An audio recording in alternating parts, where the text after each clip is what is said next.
Good morning and Merry Christmas, Andy. Today you are going to get to learn the special secret for making these. The recipe is right here. A copy will be included. But first we're going to talk about the ingredients, and as I put things together, I'll give you all the secrets on how to make them turn out perfect. Okay, so the first thing we're going to do is mix the filling, because I found that if you put the filling in the refrigerator so that it gets cold and firms up a little bit, then your cookies don't leak quite as much. Okay, so and again, this will all be in the recipe that you'll get at the end of this, but first you need half a cup of sugar, half a cup of golden raisins, and obviously this box was a hybrid, so there are a few regular raisins mixed in with the goldens, but I think they'll still be edible. Now closer to a cup, somewhere between half a cup and a cup of chopped walnuts. Now you want them diced up pretty thinly, because if you leave them too chunky, then they're going to punch holes in your dough. So we've got our walnuts, and then the apricot jam. Now you need 10 ounces of jam, and unfortunately this doesn't come in 10 ounces. You can get 8 ounce or 12 ounce. So you just kind of judge by yourself about what 10 ounces is like, and stir it up. So let's do this for starters. I don't know how well you can see what I'm doing here. Well, I guess you can visualize being stirred.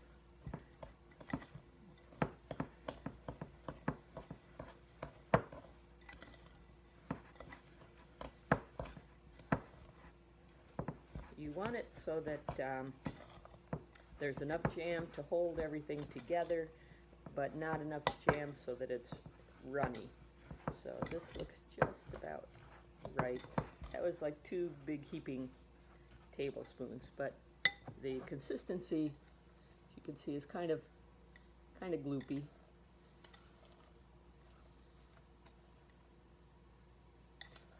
So I don't want it runny, so that looks just about right.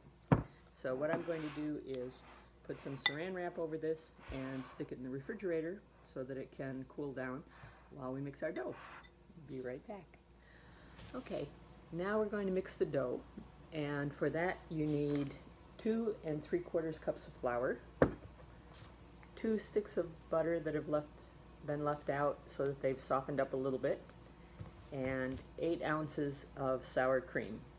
Okay, now there are a couple of key things about the dough if you want your cookies to come out right. One is, after we've mixed the dough, you want it to rest someplace cool for at least 2 hours. Now, you don't want it someplace cold like the refrigerator. You want to put it in a cool spot. Like I put mine down in the basement. If I was making cookies yesterday out on the deck where it was 43 degrees or something, it would have been fine too. But you don't want anything really cold, but you want it cooler than your normal room temperature. And also, when you're working the dough, when we go to knead it, you don't want to handle it a lot. You want to do as little as possible with the dough, because the more you mess around with it, then the flatter your cookies are going to be. Make sure you wash your hands, because you're going to get down and dirty with this one. But first you get your flour in there, and then you take your sticks of butter and just kind of chop them into. This will make it a little easier when you mix the two together.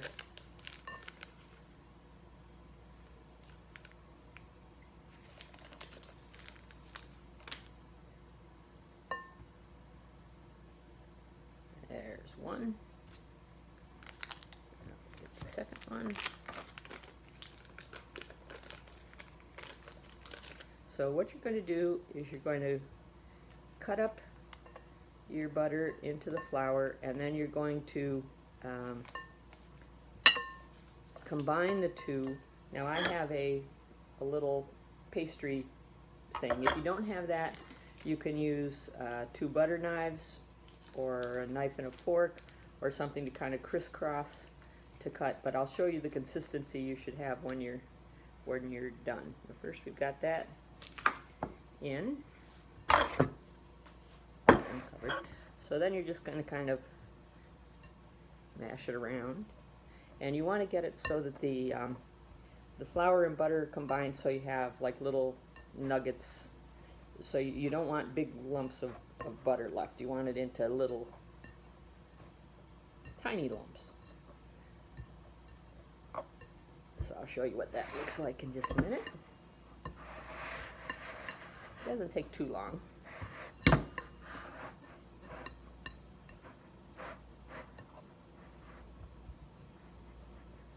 That should just about do it.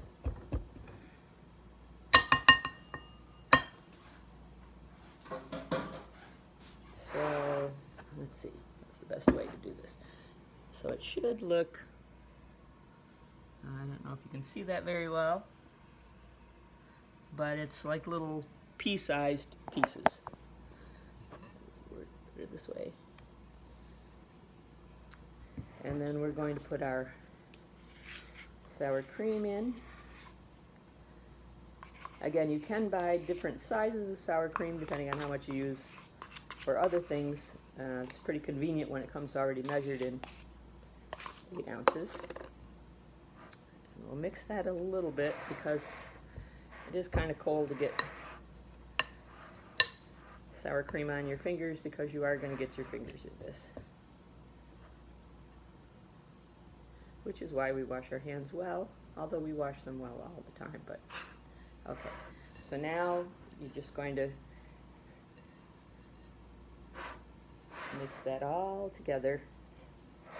Try to get all the dry stuff kind of mixed out, and you can kind of pick it up and squeeze it like you would Play-Doh or something when you were little.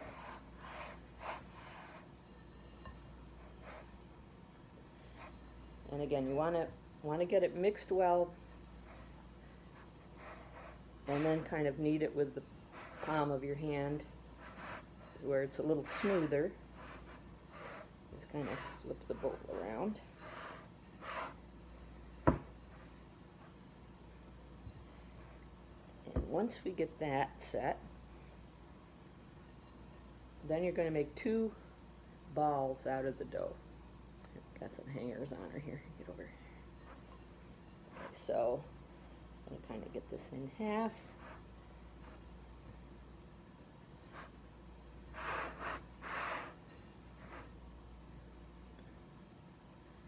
I'm going to kind of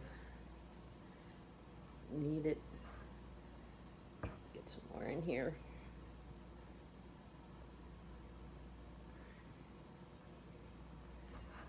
Some of the dry stuff that's underneath down and squished in there.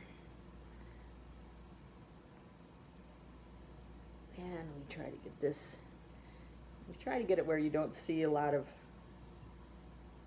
cracks and things. It's not going to be totally smooth, but you want it kind of like a giant snowball. Here's a little piece. So there's one. Pieces here. Make room for that to sit there. And then what we're going to do is, after I get the second piece, then I'm just going to cover the bowl with a dish towel and put it down in the basement and let it sit. Well, it'll be sitting there while I go bowling. And then when we get back, we'll be baking cookies. So we'll see you in a few hours. Okay, now we're ready to actually bake our cookies. And what we're going to do is get things ready. First of all, after you roll them out and wrap them up and getting them ready to bake, you put in egg wash over the top. So we're going to get that ready right now. So we have our egg, and I have an egg separator. You can do this in the half shell if you want, but this makes life a little easier. And we will crack it open and just put it in here, and magically watch the egg white all drop out.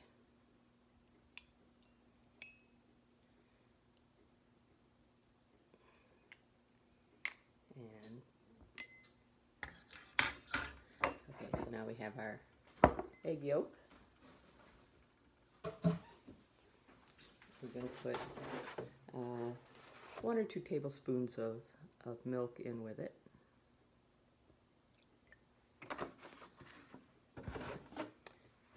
And then we're just going to blend that together.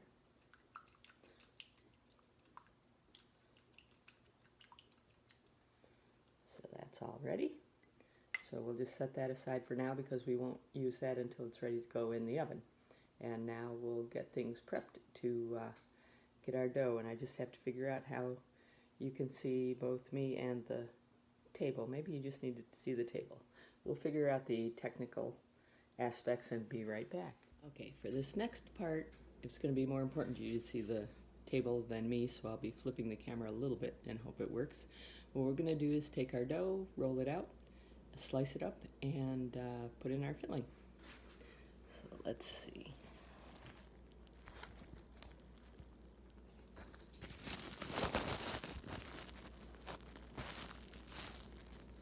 If this is going to work. Okay, first you're going to put a lot of flour around so things don't stick.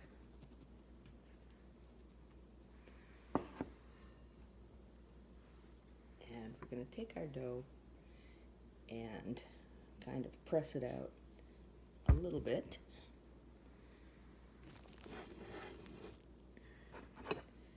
And put a little flour on our rolling pin. And start rolling it out.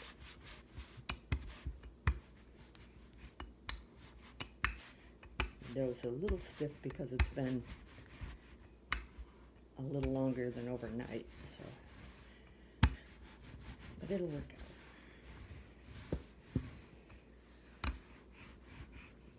Let's see.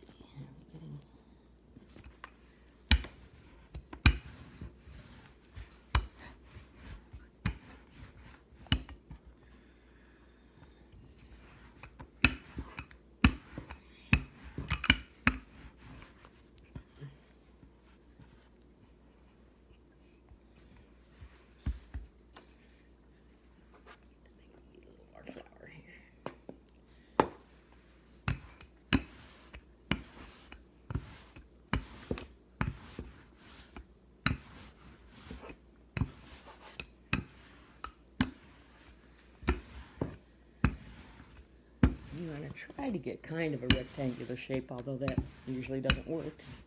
But you want to also make sure you don't have a really thick area in the middle and thinner on the sides. But you should get something about this size, which is maybe 12 by 20.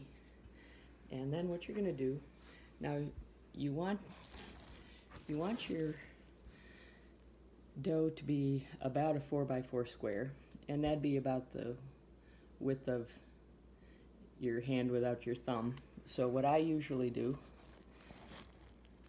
is just put my hand down with my thumb and just come straight down.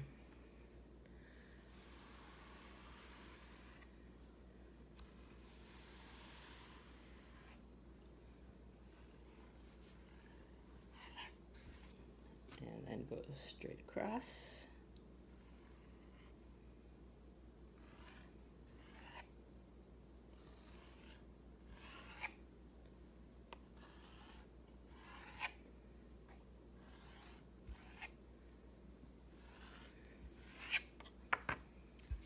Okay, next we're going to take our filling that we had,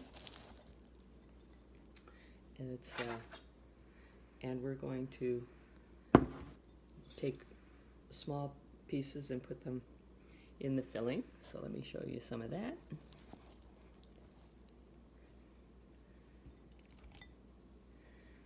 So you're just putting that in the middle. It's about maybe half a teaspoon.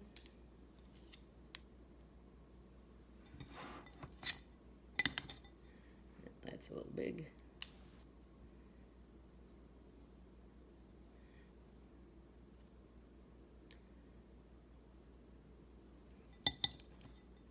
So we're going to do this for the all of these pieces, and then we'll roll them up. So let me do that.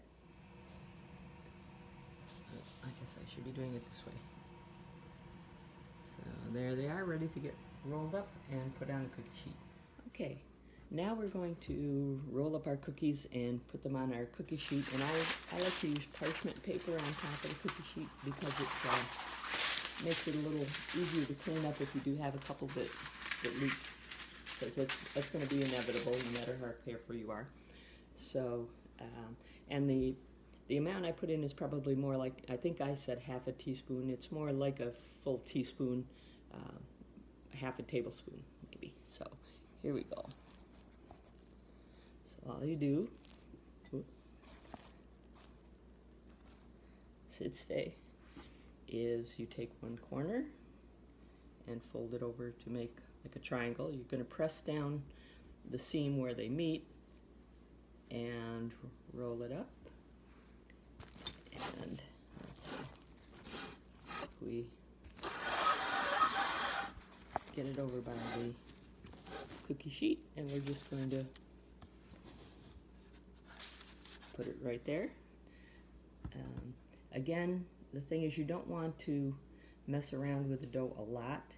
You don't want to be pressing and poking around too much, because again, the more you handle it, then the flatter your dough is going to get. It won't be that nice puffy thing. So we're going to do this until I get the rest of them on the cookie sheet, and I'll show you what's next after that. Okay, I'm not sure if the other video gave you a good shot on rolling them up, but again, what you're going to do is take one corner, come across, press down on the triangle part a little bit, and then just roll it up, and you're going to put it seam down on the cookie sheet. Okay, now what we're going to do is take our egg wash and simply coat the cookies with them and then pop them in the oven. So, just going to brush this over them. This gives them that nice little golden top.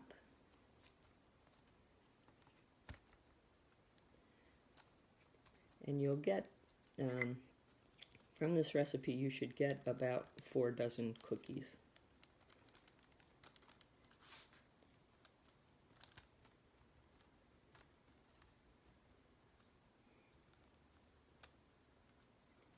And you're going to bake these at 350 for, the recipe says 25 to 30 minutes.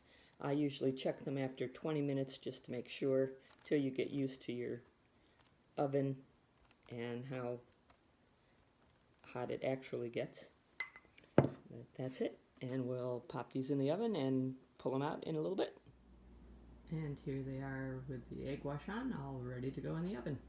And here's your finished product. Be sure and let me know how your first batch turns out. Love you. Merry Christmas.